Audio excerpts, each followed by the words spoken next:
Imagine you have a house fire. You get out alive, but with severe third-degree burns covering most of your body. It would seem that it's hopeless, that there's no treatment to cover the extensive damage on your skin, not even a skin graft. But while you lay in the hospital, a doctor comes in and proceeds to tell you about a skin cell gun. It's an effective treatment, and it was just discovered in 2008, and it takes healthy skin cells and converts them into a stem cell spray, which will be converted by your body into healthy skin cells so you can recover. Stem cell research is a valuable resource for helping sick or injured people recover and live out the rest of their lives.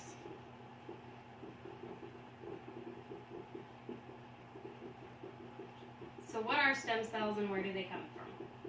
Stem cells are the blank, ungenetically coded cells found all over your body. They're extremely helpful because scientists can plug in the genetic coding that they need to regenerate tissues and organs. The most common donation method is peripheral blood stem cell donation, which uses a process called apheresis, very similar to that of donating platelets. They put a needle in one arm, and they draw the blood through a machine. The machine then separates your peripheral blood cells from the rest of your blood. It puts the peripheral blood stem cells into a bag and puts the rest of the blood back in through a needle in your opposite arm. It's a very easy, simple, non-surgical procedure. 90% of all PBSC donations are completed in one apheresis session lasting about 8 hours. The other 10% are completed in 2 sessions of 4 to 6 hours. Also, once a woman delivers a baby, she can donate her umbilical cord or placenta for stem cells, which are full of rich, healthy stem cells, or their bone marrow donations, similar to what's done for a bone marrow transplant for a leukemia sufferer. Once the scientists or medical professionals have access to usable stem cells, they can begin the regeneration therapy of tissues and organs. According to an article by David Teagan in Discovery News, the way that the skin cell gun works is by mixing a formula of healthy skin stem cells with water. So there are no chemicals, nothing that can affect any allergic reactions or anything. It's just your skin stem cells and water.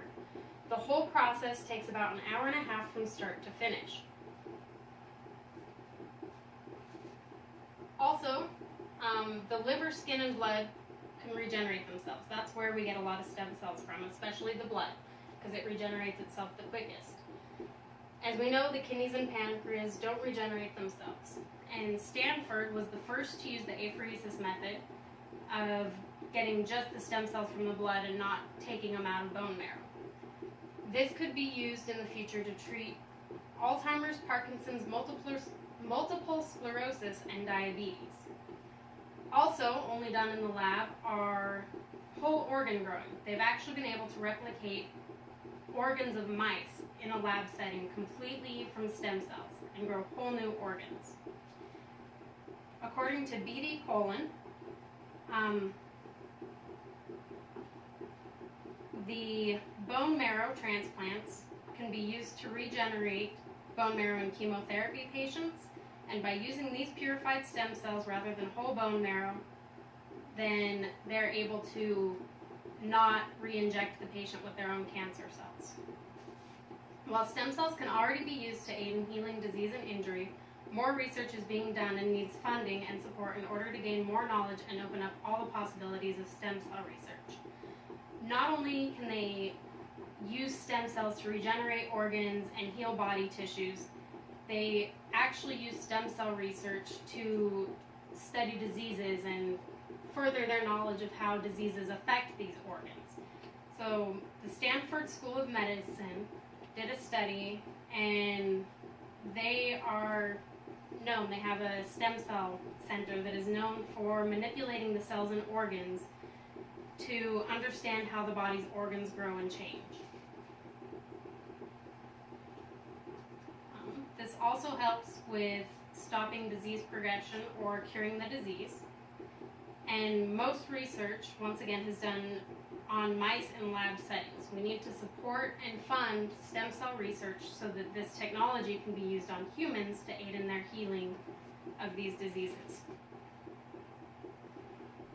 And right now, the Harvard Stem Cell Institute has disease programs in cancer, diabetes, cardiovascular disease, hearing loss, nervous system diseases, blood disease, and kidney disease.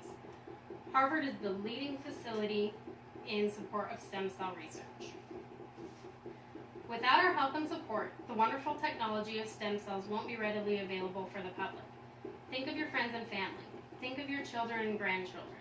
We all want the best possible medical care if they become ill or injured. With stem cell research, it's possible to treat burn victims. It's possible to aid in curing cancer and regenerate the tissues. It's possible to grow a new organ for someone who needs a transplant. However, none of these things are possible without our support for scientific studies in the advance of stem cell research. Thank you.